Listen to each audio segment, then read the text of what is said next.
Quantos querem ser inundados pela glória do Senhor? Amém? Sabe o que significa isso, né? Morte, entrega, glória a Deus. Bem-vindos à nossa igreja mais uma vez. Se você nos assiste, nós temos um prazer de recebê-los também através da internet, através dessa mensagem que está chegando, Deus sabe em quantos lugares. Nós estamos continuando a nossa série utilizando o devocional de John Stott. E se você está seguindo, essa semana nós estamos lendo o livro de Apocalipse. O livro de Apocalipse, só de falar o seu nome, alguns já tremem, né? Já tem aquele receio, o livro de Apocalipse. Mas é por causa de alguns filmes, talvez, falta de conhecimento do que esse livro propõe, que as pessoas têm medo de lê-lo. E talvez porque também dentro dele existem algumas coisas tão assim, místicas e tão misteriosas, e que a gente precisa de um apoio, precisa de um entendimento maior para poder compreender. Mas o livro de Apocalipse, diferente do que muitos pensam, é um livro gostoso e é um livro muito bom de se ler. Diga-se de passagem que o livro de Apocalipse, por mais que você possa não concordar a princípio do que eu vou dizer, é um livro que foi escrito para trazer esperança. Interessante isso, né? O livro foi nos dado através da pessoa de João, na ilha de Patmos, quando ele estava sendo exilado, para trazer esperança. Se nós temos ao certo que a data entre o ano de 89 e 92 depois de Cristo, é bem possível que a maioria dos apóstolos já estavam mortos. É bem possível que o grande escritor do Novo Testamento, Paulo, já estava morto. E morto de uma forma muito cruel por Nero, o imperador. Ele foi decapitado segundo a tradição. Imagina-se então o contexto que viviam as igrejas e as pessoas cristãs daqueles dias. Se isso aconteceu com eles, o que vai ser de mim? Se as grandes personagens bíblicos, os homens que Deus estava usando, estão morrendo assim, coitado de mim. Usar um termo bem comum da minha região é "tô no sal". Não é verdade? Porque vocês estão muito sérios. Então, a verdade é que esse livro veio no momento que João traz para as pessoas para trazer uma esperança, para trazer um contexto de alegria. Embora você possa, a princípio, não encontrar isso.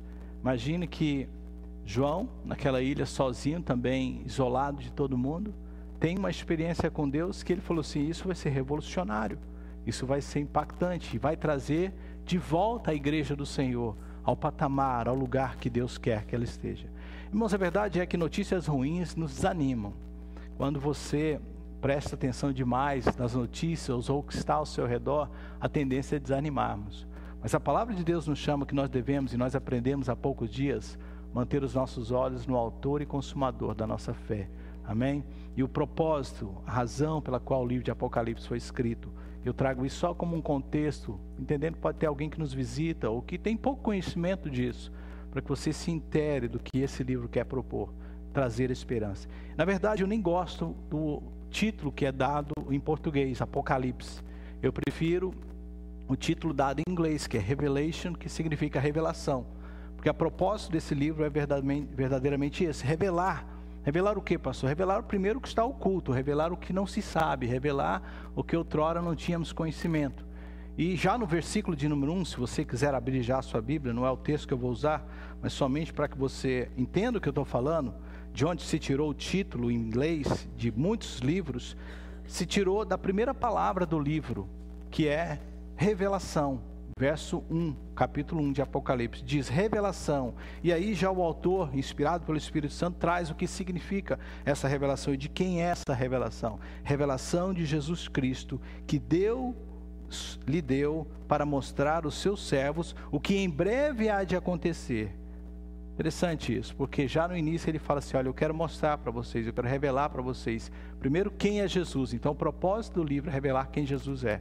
E segundo, as coisas que estão para acontecer, de onde se vem a ideia escatológica, a ideia do estudo das coisas do fim, que o nome Apocalipse significa isso, história, o estudo das coisas do fim. Tira-se então um aspecto importante que é proposto do livro, que é revelar quem Jesus é. O que aconteceu com a minha voz, que ela ficou tão bonita de repente? Eu não fiz nada, só não estranha, né, um pouco. Nessa leitura semanal que a gente está fazendo do livro, e dentro desse contexto que a gente está vendo que o livro está nos propondo de revelar, eu senti de Deus de falar a respeito de alguma coisa importante que nós precisamos de um assunto tão importante que nós precisamos de ouvir nesses dias. Nós temos aí o capítulo 1 que revela quem Jesus é e como agora ele precisa ser visto. Você precisa entender que Jesus tinha morrido, sido crucificado, alguns discípulos visto ele, mas uma grande maioria não tinha visto Jesus, nem morto, nem crucificado. Muitos estavam crendo, sendo agregado à igreja. Nós temos a história de Atos capítulo 2, onde mais de 3.000 almas se convertem em um sermão de Pedro, depois mais 5.000, e várias pessoas sendo trazidas para a igreja, mas tudo era história, tudo era o que eles sabiam, e até os próprios discípulos, os próprios apóstolos tinham um conhecimento limitado de Jesus. E no capítulo 1 de Apocalipse, João tem uma visão fabulosa de Jesus, e eu não tenho tempo de descrever. Eu tenho vários estudos que eu faço em cima desse livro, e toda vez que eu aprendo, leio, eu fico maravilhado com o que nós temos aqui diante de nós. Jesus é apresentado aqui como o Todo-Poderoso, que foi morto e está vivo para todo sempre. Jesus é apresentado como o Alfa e o Ômega, o princípio e o fim, aquele autor de todas as coisas, e por ele todas as coisas existem e coexistem. Jesus é apresentado como o Senhor das igrejas. Claramente a gente vê que ele é o Senhor das igrejas. E Jesus é apresentado como aquele que é perfeito, com os seus olhos de chama, suas vestes brancas, o seu cinturão de bronze, sua voz como de muitas águas, e a sua boca como aquela que sai uma espada afiada, capaz de discernir tudo. João tem essa visão de Jesus, e a igreja então recebe essa visão do Jesus Todo-Poderoso. Capítulo 2, se você tem a sua Bíblia aberta ainda, ou o seu aplicativo, João começa a falar, não as palavras dele, mas se você se atentar, são palavras do próprio Jesus. As palavras de Jesus em Apocalipse começam no verso 17, e só termina no capítulo 3, verso 22. Ele diz para João: escreva essas coisas, escreva essas coisas.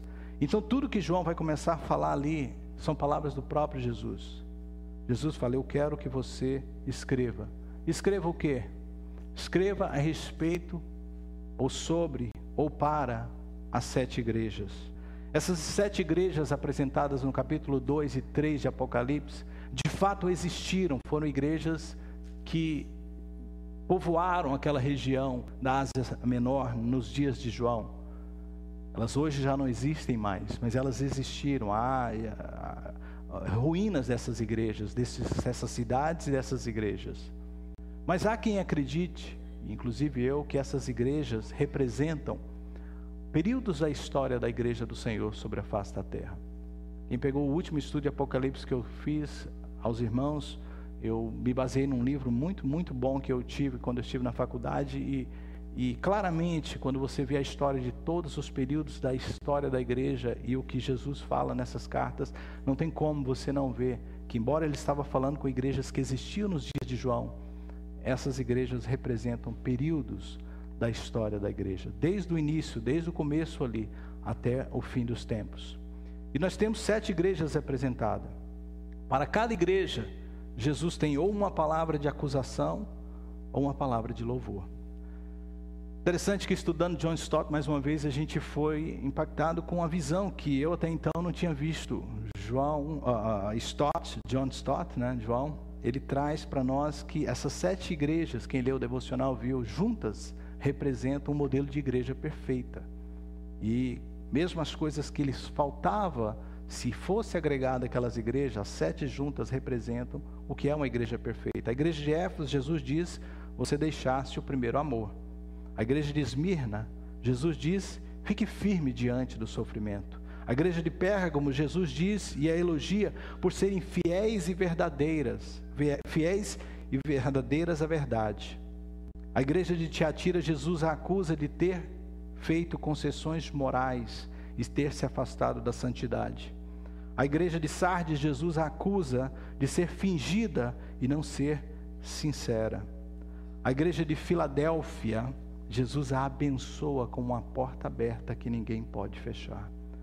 E por último, a igreja de Laodiceia, Jesus a repreende e acusa de ser morna e apática.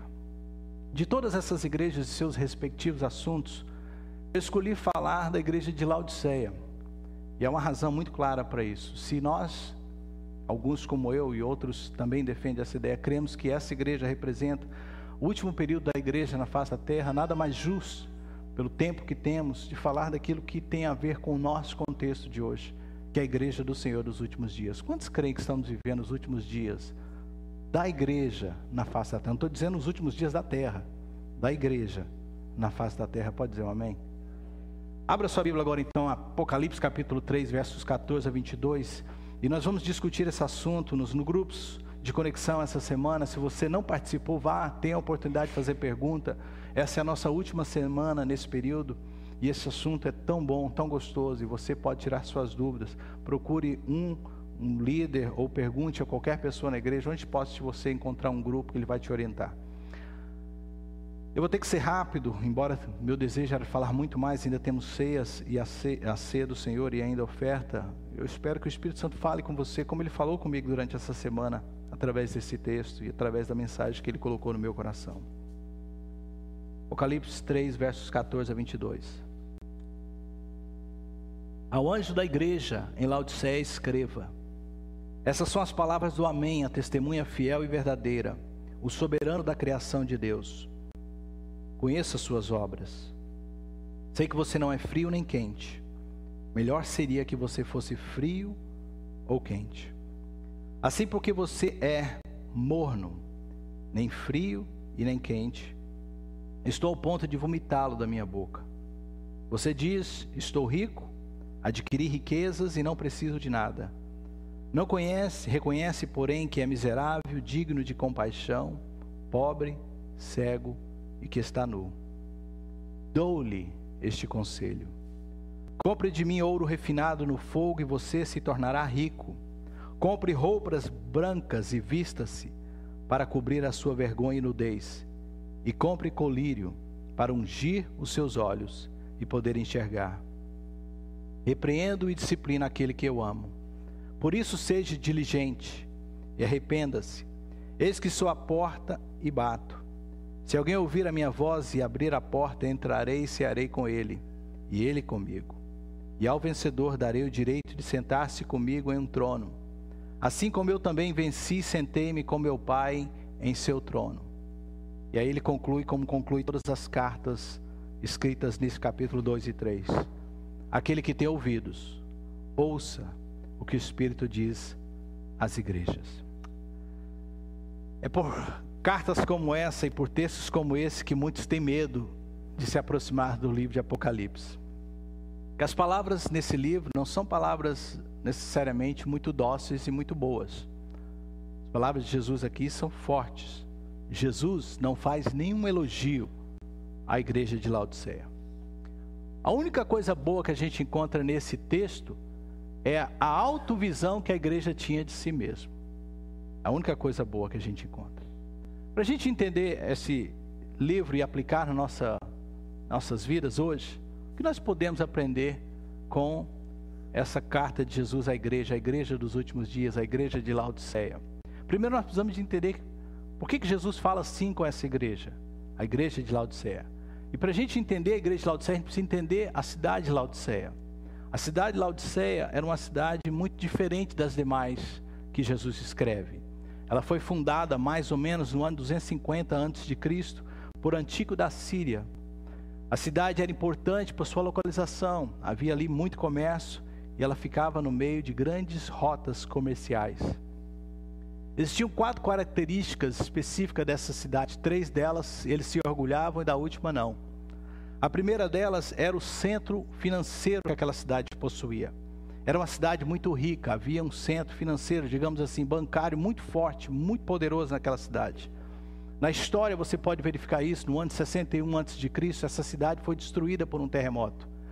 E a cidade era tão próspera, tão rica, os seus moradores tão orgulhosos de sua riqueza, e eu vou abrir um parênteses aqui, qualquer semelhança é mera coincidência com nossos dias e com a região que a gente mora.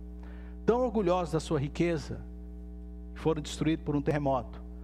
E eles não aceitaram a ajuda do imperador, dizendo: nós não precisamos, nós temos dinheiro suficiente.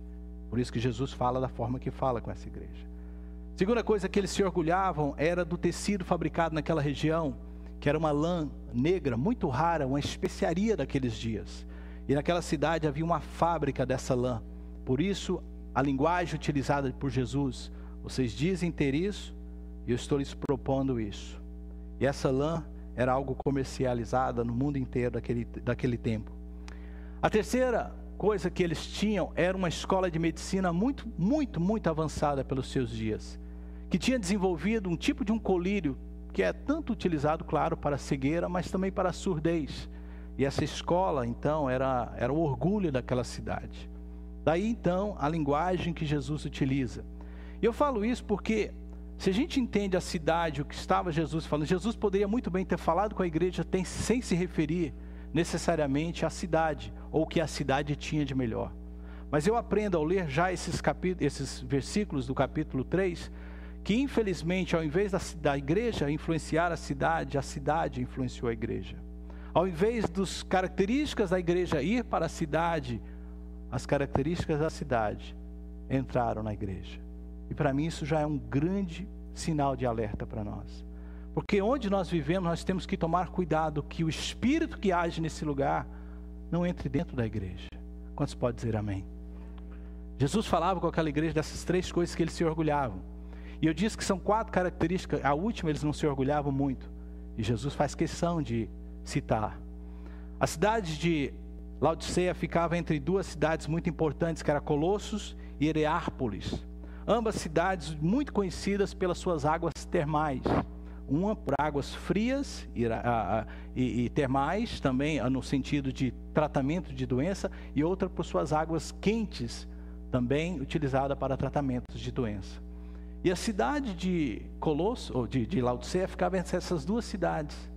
E elas eram as cidades que banhavam Laodiceia com as suas águas. Era por causa das águas dessas cidades que Laodiceia recebia a sua água. Mas o planalto daquela região era muito quente, muito árido. E tanto as águas que saíam das regiões quentes, como as águas que saíam das regiões frias, não chegavam lá da mesma forma. Chegavam lá como? Mornas. E a água de Laodiceia, embora tinha toda essa riqueza, todo esse orgulho, eram águas intragáveis. E os seus moradores não gostavam disso. Mas Jesus cita isso também como uma forma de tratar com eles do que eles eram. O que nós podemos aprender com as palavras de Jesus à igreja? Eu preciso ser rápido. Primeiro, Jesus faz um diagnóstico da igreja. Jesus não entra na igreja, e ele é apresentado no capítulo 1 como o Senhor da igreja. Jesus tem um olhar, uma visão específica para cada uma das suas igrejas. Eu posso imaginar Jesus olhando para a igreja de Laodiceia, como olhou para a igreja de Éfeso, de Esmirna, Tiatira, e fazendo um diagnóstico dela.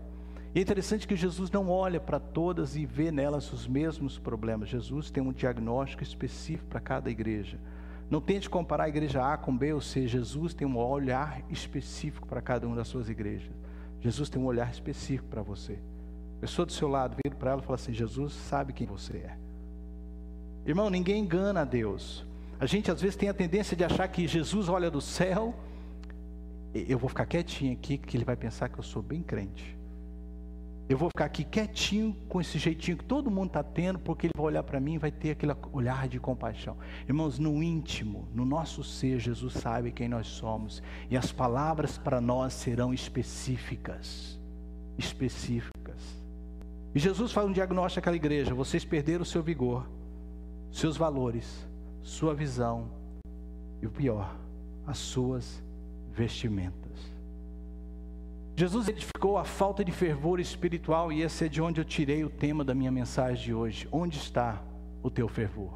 Jesus diz: conheço as suas obras, sei que você não é frio e nem quente. Só existe 3 temperaturas espirituais para cada um de nós.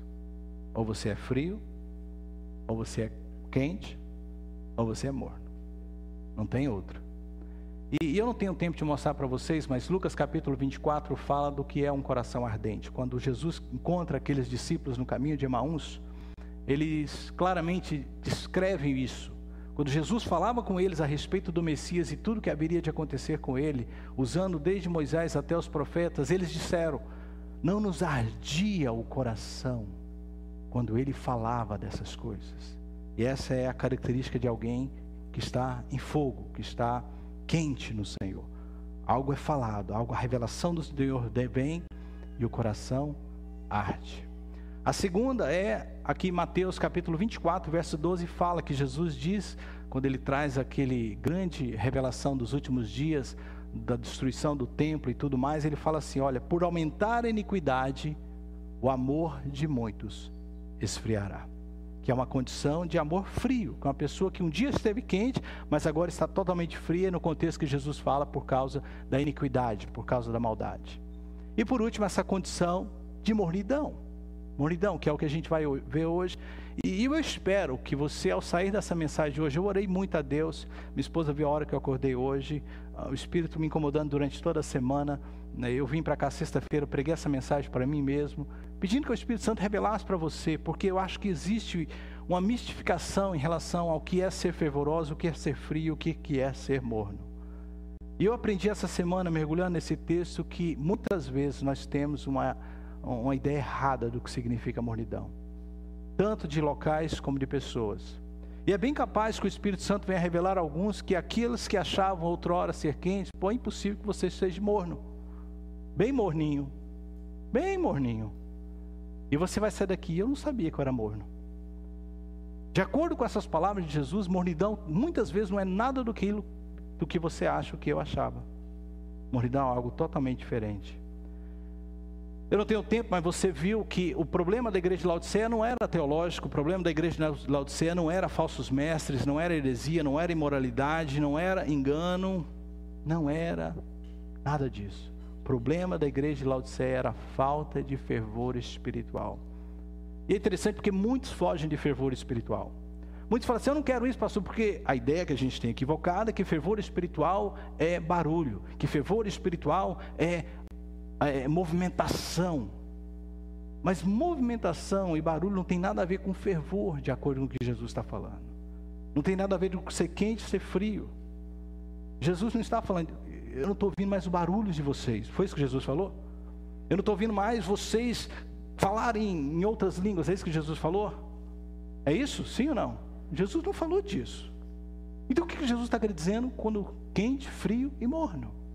É isso que o Espírito Santo precisa revelar e abrir os nossos ouvidos para ouvir. John Edward, um dos grandes pregadores do passado, disse que nós precisamos ter luz na mente e fogo no coração. Fogo no coração.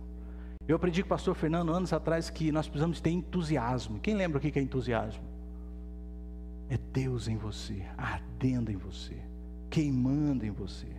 A verdade de Deus é lógica em fogo. Jesus disse àquela igreja: melhor uma pessoa Jesus identificou que é melhor uma pessoa. Jesus identificou que uma pessoa morna é pior do que um incrédulo frio. O que ele está querendo dizer isso? Melhor seria que fosse frio ou crente. Jesus está dizendo que é melhor ser frio do que ser morno. Morno está pertinho de quente. Morno é quase lá, pastor. É olhando até que engana. Eu estava essa semana, a gente está vigiando um cachorro, eu e minha esposa e minhas filhas, e lá tem uma jacuzzi. Sofrimento, né, irmãos? Olha, pensa a minha semana. E eu cheguei na jacuzzi todo feliz para entrar. Quando eu entrei na jacuzzi, a água estava morna. Não tem coisa pior que jacuzzi com água morna, porque morna engana. Você põe o pé, você vai, ai, gostoso. Não, que você entra, é morna, é fria. Você não sabe o que é aquilo. É muito ruim. Jacuzzi não funciona morna. Jacuzzi tem que ser fogo, queimando. Você ficar ali 5 minutinhos e sair, 5 minutinhos e sair, é muito bom. Então, Jesus diz assim: há coisas que é melhor ser frio ou melhor ser quente. O morno não serve. Melhor que ele fosse. Em outras palavras, Jesus estava dizendo: é melhor ser um ateu declarado do que ser um cristão frio, um cristão morno, um cristão incrédulo. Alguém que nunca fez uma profissão de fé tem muito mais consciência às vezes da sua completa falta de vida espiritual, e é muito mais fácil de ser ajudado do que uma outra pessoa que se julga cristã, mas não tem vida espiritual. Preste atenção no que eu estou falando. É isso que Jesus está dizendo. É muito mais fácil falar com uma pessoa que não, ele sabe, eu sei que eu sou caído. É aquele publicano que batia no peito e falava assim: eu sei que eu não posso nem olhar para Deus pelo meu estado. Esse é mais fácil do que alguém que acha que é alguma coisa que não é, que se julga espiritual, que se julga religioso. É isso que Jesus está dizendo. Então o que é uma pessoa morna? Pessoa morna, está aí a revelação para você que Deus falou comigo, é aquela que, em contraste do que ela diz, vai de encontro com o que realmente ela é. Ela acha que é uma coisa, mas na verdade ela é outra. A sua consciência de si mesmo é errada. É isso que Jesus está falando no texto. De acordo com Jesus, ser morno é ser cego à sua verdadeira condição espiritual. Talvez com essa revelação você nunca mais vai dizer para algumas pessoas que você vê ela quietinha, calma, sem fazer muito barulho, que ela está morna. Porque às vezes ela tem mais consciência da sua estado espiritual do que você próprio tem de você mesmo. Então muito cuidado de dizer, determinada igreja é muito morna. Por quê? Porque você não ouve barulho? Mas talvez há ali uma consciência do seu estado muito maior do que aquelas que se julgam fervorosas. Jesus identificou que a autoconfiança da igreja era absolutamente falsa. Verso 17. Você diz, sou rico, adquiri riquezas e não preciso de nada. Não reconhece, porém, que é miserável, digno de compaixão, pobre, cego e que está nu. O primeiro problema da igreja de Laodiceia, que é a igreja dos últimos dias, que representa a igreja dos últimos dias, são esses. Eu identifiquei dois. Primeiro, diga comigo, auto-engano.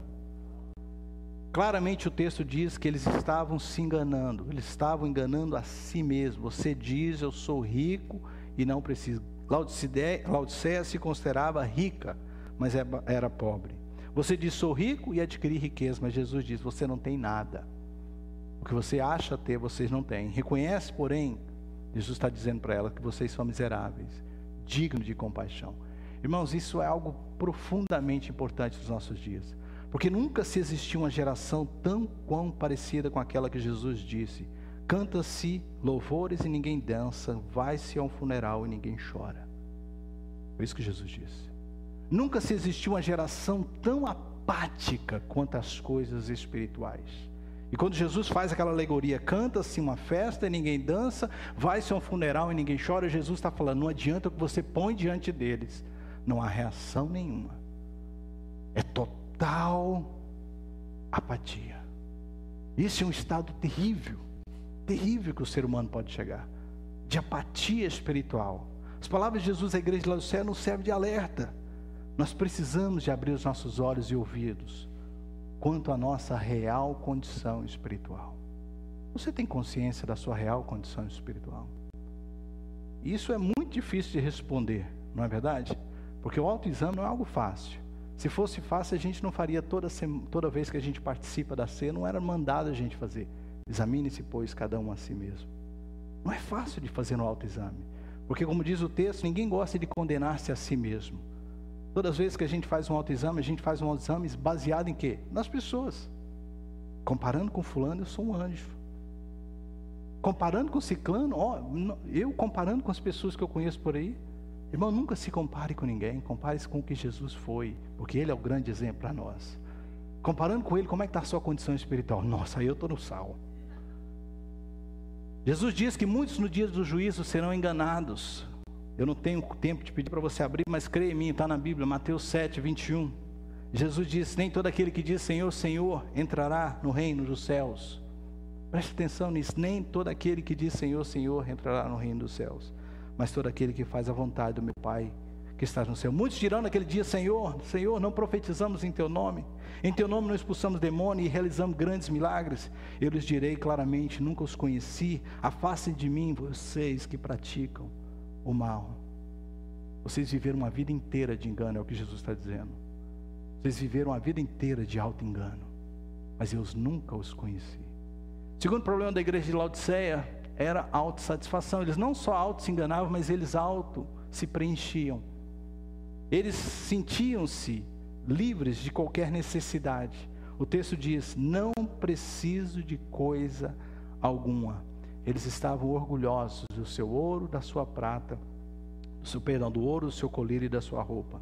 Mas eles eram pobres, nus e cegos. O orgulho de Laodiceia, da cidade de Laodiceia, era tão contagioso que entrou na igreja. Eu paro para pensar, né, irmãos, eu não sei se vocês estão captando o que o Espírito Santo falou comigo essa semana. O orgulho da cidade entrou na igreja, o orgulho dos habitantes invadiu a igreja. E eles estavam orgulhosos do que eles eram. E Provérbios capítulo 6 fala das 6 coisas que Deus odeia, da 7ª ele abomina. E o pai, o carro-chefe lá, verso 16, você pode ler, é o orgulho, é os olhos altivos. Deus não suporta pessoas orgulhosas. Deus não suporta pessoas que acham que não precisa de nada. Irmãos, Deus é minha testemunha, pode ser quem for a pessoa que o Espírito Santo trouxer nesse púlpito para falar, eu sempre estou com o coração aberto para ouvir. Deus tem sempre algo para me falar, porque eu sou necessitado das palavras que vêm do Senhor, que saem da boca de Deus. São elas que transformam a minha vida, são elas que estão fazendo de mim quem eu sou. Ai de mim se eu não receber a palavra que vem da boca de Deus. Há pessoas que olham e falam assim, quem é que vai pregar hoje mesmo? Não vou hoje não. Não tem nada para falar para mim. Irmãos, cuidado com esse orgulho. Porque Deus usou o jumento para falar. Amém? Então pode usar o jumentão assim para te falar também. Cuidado com esse tipo de orgulho no seu coração. E o pior é que tem gente que nem jumento ouve, né? Nem jumento ouve. E esses é digno de misericórdia. Que o Senhor abra sua mente para você não ser orgulhoso, para você ser aberto para o que o Espírito Santo quer dizer. Creio que existe uma coisa muito importante de alerta para nós. Cuidado com o orgulho, cuidado com o auto-engano, cuidado com a autossuficiência. Cego, pobre, nu, é todo aquele que não reconhece e não enxerga a sua pobreza espiritual. Jesus revelou que um crente morno, em vez de lhe trazer prazer, lhe provoca náuseas. Quantos já beberam água morna? Tiveram que beber água morna, aquela água que fica no carro, você está morto de sede, aí você chega lá, a única abençoada que tem lá, aquela garrafinha que passou o dia inteiro no sol, aquela infeliz que você olha para ela e fala assim, oh Deus, aí você, a sede é tanta, que você pega assim, ai, agora eu vou beber, que delícia, dá vontade de vomitar, é horrível, a água morna é terrível quando você está com sede, e Jesus fala assim, o que deveria me trazer prazer, ou eu fazia um chazinho, ou ia me refrescar, é morno, é intragável. Isso é muito importante. Assim como você não é morno, nem frio, nem quente, sou ao ponto de vomitá-lo da minha boca. Eu parei para meditar nisso. Você só vomita o que está dentro. Desculpa aqueles que são mais sensíveis, e é capaz de você até vomitar com as minhas alegorias hoje. Mas você só vomita o que entrou. Se não entrou, você não vomita. O que me faz pensar que a igreja de Laodiceia pertencia ao Senhor Jesus. Jesus não está falando com alguém ou com pessoas que... E eu abro aqui com muita sensibilidade pessoas que nos visitam. Hoje Deus me deu uma palavra para a igreja. Eu estou falando com a igreja que pertence ao Senhor Jesus. Eu estou falando com você que um dia entregou seu coração para Jesus e que se diz ser dele. Eu estou falando para você que faz obras para o Senhor e que quer ouvir no dia, no final... Bem-vindo, servo bom e fiel. Eu estou falando com você. Nós sim estamos salvos pela graça. Nós sim estamos vivendo dia após dia pela misericórdia de Deus. Ninguém aqui é salvo pelas obras e graças a Deus por isso. Mas Deus está nos alertando que sim podemos estar dentro, mas sermos lançados fora. Dependendo do que estamos fazendo, de como estamos vivendo, Jesus é claro, ele não está ameaçando, ele está dizendo uma realidade que pode acontecer. Vocês estão em mim, mas eu poderei lançá-los fora. 1 Coríntios capítulo 10, você pode ler depois. Nem os anjos foram poupados, nem as pessoas do Antigo Testamento foram poupadas. A verdadeira videira foi cortada e foi enxertada nela brotos bravos que somos eu e você. E nós também corremos o risco. Acho que o pior engano é a gente querer viver uma vida inteira se auto-enganando, dizendo que a gente está nele, mas na verdade a gente não está, e você sabe que você não está. Só existe 2 pessoas que sabem que você não está bem, sabe quem é? Você e Deus. Eu engano a minha esposa e ela me engana, não no contexto que vocês pensaram. Mas na vida espiritual a gente pode olhar para alguém e falar assim, essa pessoa está totalmente certa com Deus, olha a vida dela. Mas no final é engano. Quantas pessoas já me decepcionaram? Decepcionaram você, que você olhava e falava assim, essa pessoa tem vida com Deus. E quando você descobriu, não tinha vida com Deus.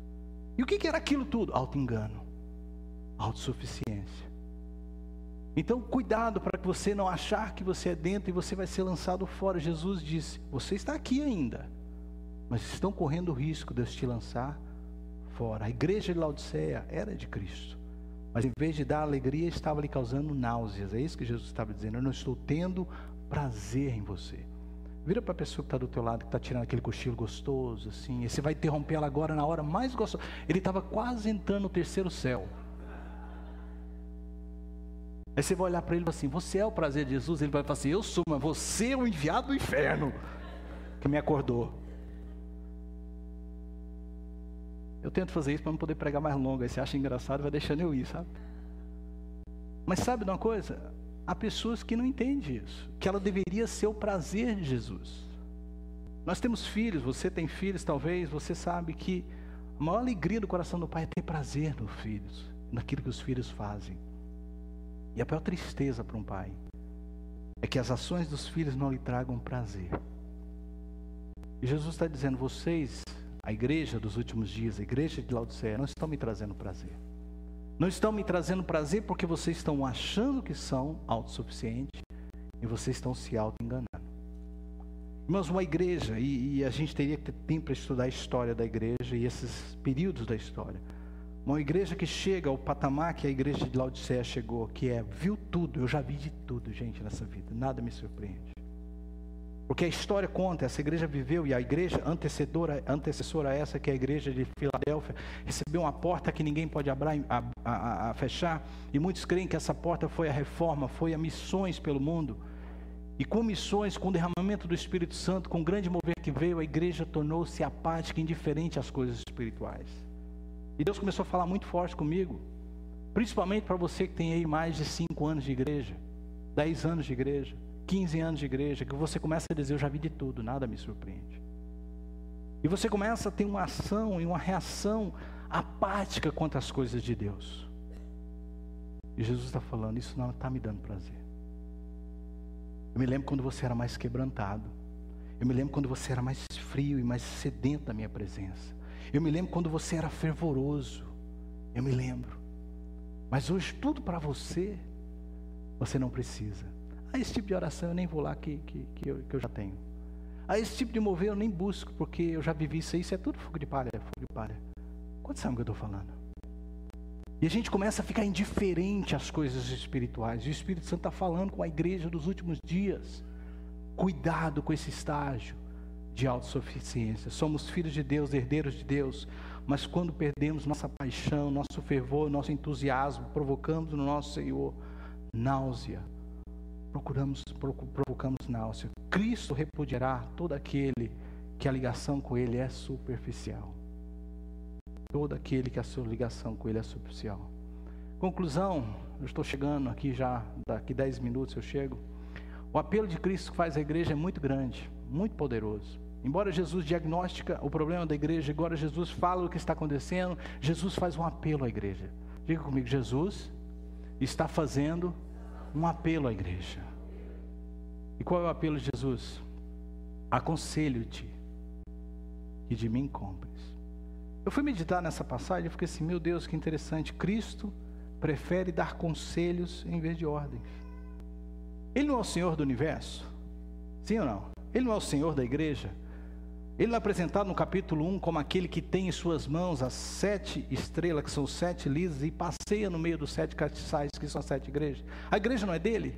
Por que ele não deu uma ordem? Por que ele não diz, estou mandando vocês mudar agora essa história aí? Acaba com essa festa. Jesus, e ele se apresenta assim, ele é um cavalheiro. Jesus é um cavalheiro, ele está dando um conselho. Ele está chamando a igreja ao arrependimento. Aconselhos que de mim compres de mim. Cristo se apresenta como alguém que está vendendo algo. É interessante, eu parei para pensar isso, mas vendendo Jesus, é comércio agora? Está fazendo um negócio com a gente? Não, porque o que ele oferece é de graça, a graça já nos deu. Parem de depender de vocês e do que vocês têm, comece a depender do que eu estou dando a vocês. Pare de confiar em vossas riquezas e confie em mim. Pare de confiar naquilo que você faz, que você tem de melhor, e confie em mim. Pare de confiar no seu lugar que você vive, e confie em mim, diz o Senhor. Isso para mim foi revelador, porque tem muita gente que, se você falar assim, olha, você vai para o inferno, não vou não, você vai de volta para Goiânia, misericórdia, sai capeta. A pessoa tem mais medo de voltar para a sua cidade do que para o inferno. Por quê? Porque na mente dela é o seguinte: lá Deus não pode cuidar de mim. Deus vai te mandar para o Japão, misericórdia. Irmãos, Jesus fala, confia em mim. Diga comigo, confia em mim.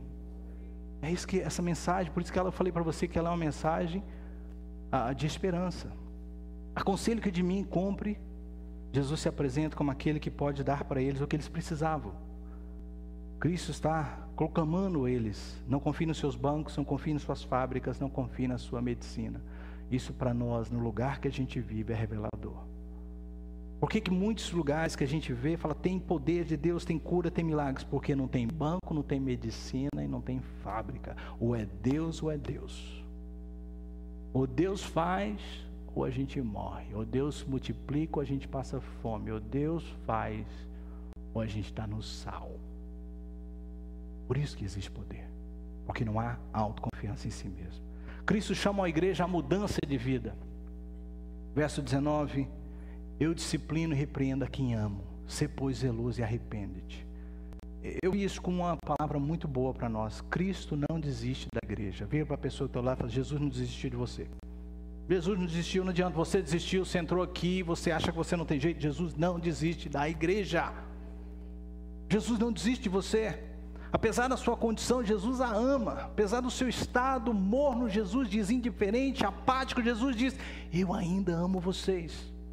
E o que é lindo do amor de Deus é esse. Não é recíproco, não é dependente, é um amor incondicional. Eu já não represento para Ele o amor, já não dou para Ele o prazer que Ele gostaria de ter em mim, mas Ele continua me amando. Antes de revelar o seu juízo, que é vomitar-te da boca, Jesus demonstra a sua misericórdia. Eu estou disposto a discipliná-lo e repreendê-lo, porque eu te amo. Eu estou disposto a te dar mais uma chance. Disciplina é um ato de amor. Repreensão é um ato de amor. Cristo convida a igreja a uma ceia. Nós vamos participar da ceia daqui a pouco. Estou à porta e bato. Se alguém abrir a porta, eu entrarei e cearei. A palavra claramente, eu cearei com você. O que é cear? Cear é ter comunhão. Eu terei comunhão com você novamente. Eu parei para pensar nisso, irmãos. O Cristo da igreja está do lado de fora. Porque se Ele está batendo na porta, Ele não está dentro. Amém? Ele está do lado de fora. Cristo, o Senhor da igreja, estão fazendo o que aí? Estão fazendo um culto. Para quem? Para Jesus. Mas eu não fui convidado, eu não estou dentro. Como assim um culto para mim? A palavra de Deus diz que Jesus está no meio do louvor do seu povo. Mas nós precisamos para abrir os nossos olhos e perguntar: Jesus, você é o primeiro e o principal convidado desse louvor. Jesus tem que estar no meio da igreja, operando no meio da igreja. E onde Jesus está, há quebrantamento, arrependimento, a rendição, a renovação, a transformação, a cura e a poder. A gente tem que buscar isso. Jesus, entra. O Senhor está na porta e eu parei para pensar, o que é estou à porta e bato? De que maneira Jesus bate? Jesus bate de várias formas. Jesus bate através de uma mensagem como essa que você está ouvindo, que está batendo aí e fala assim: vamos mudar de vida? Vamos se arrepender?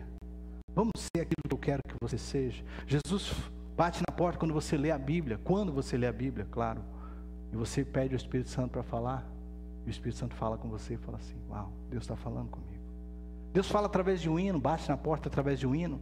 Mas Deus bate também, Jesus bate através de coisas que a gente não gosta muito, que é talvez um acidente, uma morte, uma perda.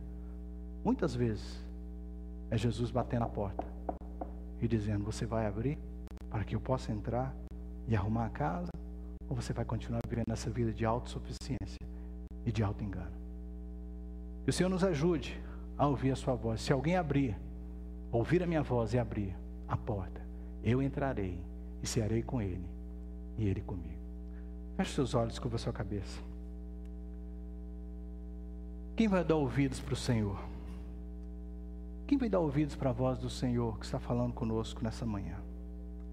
A igreja do Senhor dos últimos dias. autossuficiente e auto-enganada. Em fase a vida morna daquela igreja indiferente, Jesus se apresenta como a verdade absoluta. Igreja, ouça, eu sou aquele que tudo vê. Eu sou aquele que tudo sonda. Eu sou aquele que tudo conhece. Não me interessa o que as pessoas acham de você. E às vezes você tem uma preocupação demasiado com o que as pessoas acham de você. A única opinião que você deveria levar em consideração é a opinião de Jesus a seu respeito. Se você viver assim, de cara a sua vida vai ser muito mais fácil do que Jesus acha de você. Há pessoas aqui que o Espírito Santo está falando claramente com você. Você está morno. Porque você é indiferente. Você se engana. Você acha que não precisa de nada. E quantas vezes eu tenho batido na porta do teu coração, te apresentando algo que eu quero fazer na sua vida e você não deixa. Você tem dito que você é meu, e pela minha obra na sua vida você tem sido, mas eu não tenho tido prazer em você, diz o Senhor.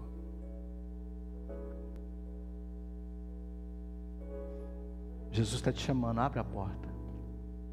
Abra a porta, porque eu tenho para você uma promessa. Eu te darei o direito de sentar-se comigo no trono. Eu te darei o direito de entrar e ser um vencedor. Se entrar no trono é dizer, eu cheguei até o final.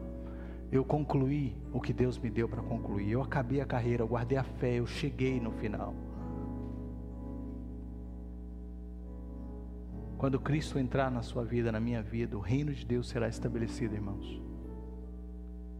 Onde não há reino de Deus, onde não há vontade de Deus sendo feita, no Cristo não está. Não me engana, você não me engana, eu não te engano. Onde o reino de Deus não está acontecendo, Cristo não está presente. Foi isso que ele veio fazer, ele veio inaugurar o reino de Deus. E se não há reino de Deus, o que é reino de Deus, pastor? A vontade de Deus sendo feita absoluta, Cristo não está aí. E se na sua vida Cristo não está realizando o que Ele quer realizar, Ele não está aí, Ele está do lado de fora, Ele está batendo. E Ele está falando com a igreja hoje, arrependa-te. Examinemos nós mesmos. Somos quentes? Somos frios ou mornos? Espírito Santo, fala com a tua igreja agora. Será que estamos cientes da nossa real situação? E se for o caso, Senhor, de alguns aqui essa noite, traga-nos ao arrependimento. Antes de tomarmos essa ceia, antes de participarmos desse momento de comunhão simbólico, que muitas vezes não significa nada no mundo espiritual, porque estamos fora da comunhão verdadeira com o Senhor. Vivemos uma vida aí fora, Senhor, e dizemos aqui dentro, através desse ato, que temos comunhão contigo. Isso é um engano, Senhor, nos perdoa. E hoje, Senhor, nos traga de volta a um recomeço verdadeiro, a um conserto. Oh Deus, eu creio que pessoas aqui mudarão de vida hoje, como foi no dia que eles entregaram o coração para Jesus, que eram frios, apáticos, indiferentes, mas o Senhor entrou no coração deles e mudou a vida deles naquele dia. Mas muita coisa aconteceu, muitas coisas foram apresentadas, eles viram muita coisa e se tornaram autossuficientes e estão se enganando. Mas hoje o Senhor está mudando isso. Eu vou chamar o pastor Milson, e eu acho que o altar hoje é por toda a igreja, é a ceia do Senhor. Enquanto nós estivermos participando da ceia do Senhor, esse momento de reflexão, faça um voto com Deus de mudar algumas coisas na sua vida. Hoje, pede para Jesus entrar no teu coração, de verdade. Pede para Jesus entrar na sua vida. Muito obrigado, Jesus, pela oportunidade que o Senhor me deu de entregar essa palavra. Continue falando conosco no dia, no amanhã, durante esses grupos de conexão. Em nome de Jesus.